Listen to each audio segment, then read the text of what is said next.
Assalamualaikum warahmatullahi wabarakatuh. Perkenalkan dulu, nama aku Adinda Sakyalawi ya, dari kelas 11 IPS 3 dan ingin menceritakan sebuah kebahagiaan yang sesungguhnya. Sebelum itu mari kita panjatkan salawat serta salam, semoga kita diberi syafaat dari beliau Rasulullah SAW. Allahumma sholli ala sayyidina Muhammad. Halo, apa kabar semuanya? Apakah kalian bahagia hari ini?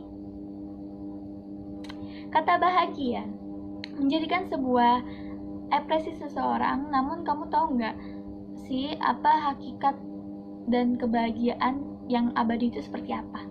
Tahu nggak? Yuk aku kasih tahu kalau nggak tahu. Kamu kebahagiaan yang sesungguhnya. Aku kasih tahu kebahagiaan yang sesungguhnya.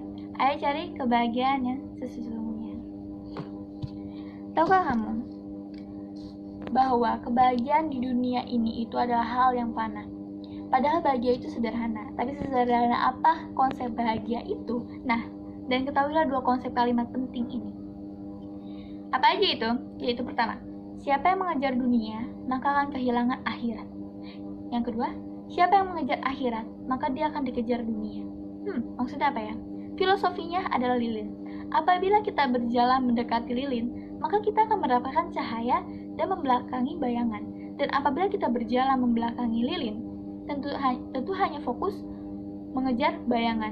Ya, begitulah kira-kira kita yang sedang kejar dunia atau akhirat gitu. Pertanyaannya, kita kejar dunia atau akhirat? Tentu aja kita harus mengejar cahaya ya, gengs, bukan bayangan. Ada hadisnya, barang siapa menjadikan dunia sebagai tujuan utama, maka Allah akan cerai beraikan urusannya, lalu Allah akan jadikan kefakiran selalu menghantuinya, dan rezeki duniawi tak akan datang kepadanya kecuali hanya sesuai yang telah ditakdirkan saja. Sedangkan barang siapa yang menjadikan akhirat sebagai puncak cita-citanya, maka Allah akan ringankan urusannya, lalu Allah isi hatinya dengan kecukupan dan rezeki duniawi mendatanginya padahal ia tak minta. Dari mana ini? Dari hadis riwayat Al-Baihaqi dan Ibnu Hibban. Kemudian, apa yang ditawarkan oleh dunia? Ada yang bisa jawab? Ini beberapa yang ditawarkan oleh dunia. Harta, di mana berupa seakan-akan uang dan harta bisa membeli segalanya. Karena sudah ditanamkan mindset dari kecil untuk tergila-gila dengan uang dan harta. Tapi apakah itu bisa memenuhi nilai kebahagiaan? Tentu tidak. Bisa dilihat beberapa dari mereka bahkan banyak yang mati karena harta. Yang kedua adalah ketenaran dan nama juga citra publik, di mana manusia memiliki keinginan untuk dipuja-puja dan diperhatikan oleh banyak orang agar menjadi terkenal. Tapi, apakah itu bisa memenuhi nilai kebahagiaan? Tentu tidak, karena menjadi orang yang memiliki ketenaran itu menjadikan seseorang stres dan juga nggak bisa memiliki privasi buat dirinya sendiri. Contohnya, idol-idol K-pop, artis Hollywood gitu ya. Jadi, masih ingin standar kebahagiaan kamu adalah ini, jabatan, di mana loyalti yang didapat pada manusia mengenai bagaimana kedudukan di sosial sebagai sebuah kasta yang membawa kebahagiaan. Tapi apakah itu bisa memenuhi nilai kebahagiaan? Tentu tidak, karena seseorang yang memiliki jabatan tentu saja memegang dan memiliki amanah dan beban yang besar di baliknya, di mana kepemimpinan itu kelak akan dipertanggungjawabkan setiap keputusan yang diambilnya nanti kelak. Lalu apa itu bahagia?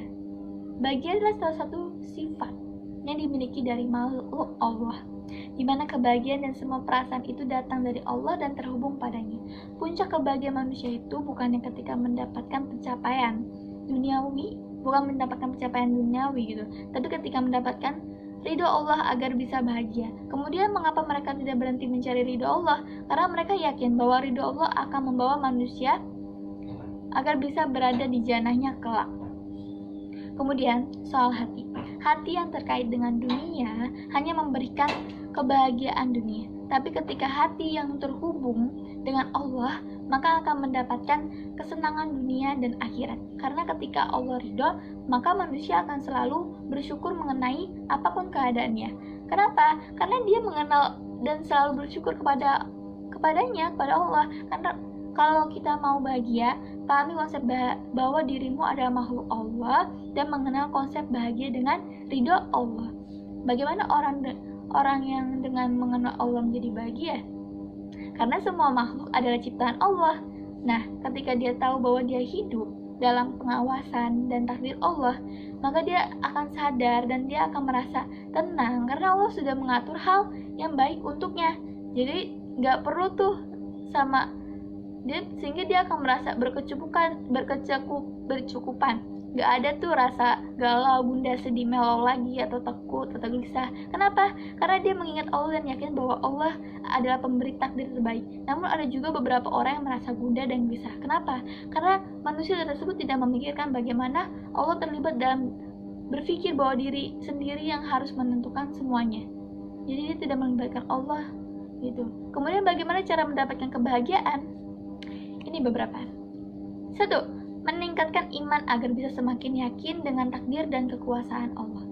Kedua, meningkatkan takwa, yakni mentaati perintahnya dan menjauhi larangannya. Ketiga, meningkatkan syariat dan pembiasaan agar Allah meridhoi setiap langkah yang kita kerjakan. Singkatnya, karena manusia bersifat terbatas dan tidak menentukan, oleh karena itu, manusia harus bisa mengetahui bagaimana hakikat kebahagiaan, maka alatnya adalah rasa syukur. Gimana ketika seseorang bersyukur, maka Allah akan menambah nikmatnya sehingga kebahagiaan itu akan mendekat, didapat dan semakin terserap. Karena ketika seseorang bersyukur, maka ridho Allah akan insya Allah menyertai manusia. Jadi kesimpulannya, konsep bahagia itu sebenarnya mudah. Karena ketika sudah menyerahkan semuanya kepada Allah, maka Allah akan menentukan hal yang sebaik-baiknya untuk kita. Ketahuilah konsep bahagia bukanlah mengikuti entertainment gitu, hiburan gitu, perkembangan dan kesenangan duniawi, tetapi letak kebahagiaan adalah ketika bersyukur, ketika Allah memberikan pilihan terbaik kepada manusia.